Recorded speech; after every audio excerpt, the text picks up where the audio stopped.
দয়া অভিজিৎ, আমি খবর পেয়েছি শাকিব খান এখানে কোথাও লুকিয়ে আছে। আজকে যে কোনো ভাবে শাকিব খানকে ধরতেই হবে। চলো। কি রে ডাকলু, ধরেইতেছিস না? বস, একটা পাক্কা খবর আনছি। কি খবর বল? স্যার, সিআইডি খবর পেয়ে গেছে আমরা যেন এই জঙ্গল আছি। কি বলিস? সিআইডি খবর পাইলো কেমনে? স্যার, সিআইডি আসতেছে, আমাদেরকে এখনই পালাতে হবে। এ কালা, এলাম পালা।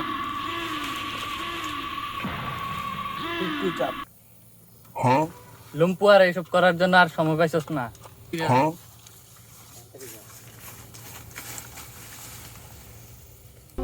দয়া অভিজিৎ, তোমরা ওই দিকটা যাও, আমি আর পেরিয়ে এই দিকটা যাই।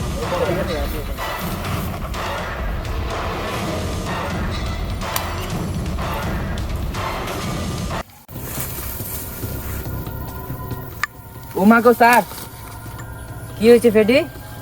স্যার, এখানে নিশ্চিত ভূত আছে স্যার। কি যে বলো না ফেডি।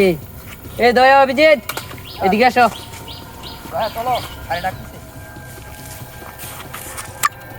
কি হলো স্যার, কোনো এভিডেন্স পাইছেন? দেখো না পেডি, এসব কি বলছে, এখানে নাকি ভূত আছে। দেখো তো তোমরা খুঁজে এখানে কেউ আছে কিনা। খুঁজো তোমরা।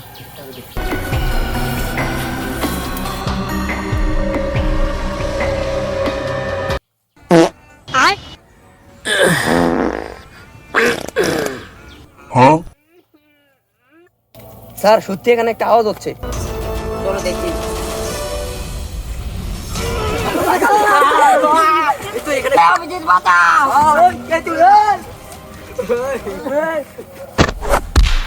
এই ছাড়ো ছাড়ো তাকে, ছাড়ো ছাড়ো। তোর পরিচয় কি, সত্যি সত্যি বল। বলবো না। তুই বলবি না? দয়া, ফেডি, আবার মারো। এই এই দাঁড়াও দাঁড়াও, মেরো না সেসব। বলছি আমি শাকিব খানের লোক, শাকিব খান এখান দিয়ে পালিয়ে গেছে। দয়া অভিজিৎ, তাকে নিয়ে চলো।